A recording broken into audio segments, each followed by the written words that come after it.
Hello, my name is Mandy and I am a graduate of the AUSMAT program in MCKL of the year 2020.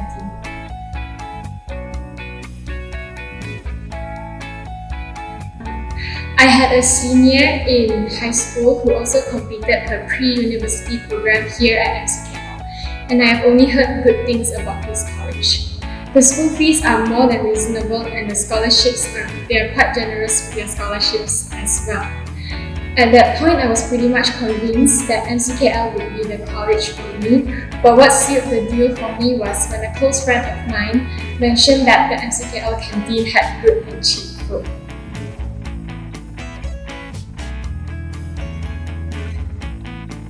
I'd be lying if I said it was awesome, because it wasn't. A huge chunk of college was just sitting in front of a computer screen. Classes, exams, events, they were all held online. But then again, it doesn't mean it wasn't memorable. I got lost on my first day back at college, but because of that, I made a new friend who got lost together with me.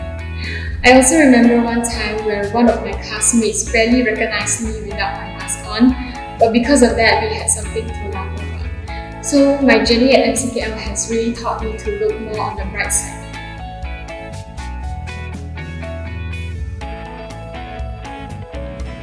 I have been told many times that the lecturers at university will not collar the students like they do in high school. They will not sit down with you and pinpoint and fix your every mistake.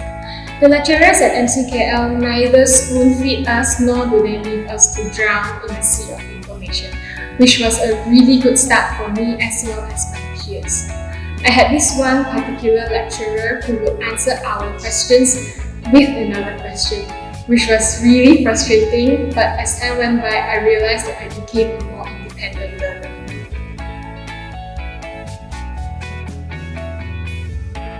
For me, I treated these classes as more like a mandatory break from my studies because it had nothing to do with academics. In service learning, we had to arrange and conduct an interview with an actual company, which I think is a really good experience to have. The fun part was in the character formation class, where we touched on topics that we don't usually bring up in our day-to-day conversations, such as the meaning of love, what does God mean to each of us, and proportions, which I found particularly interesting.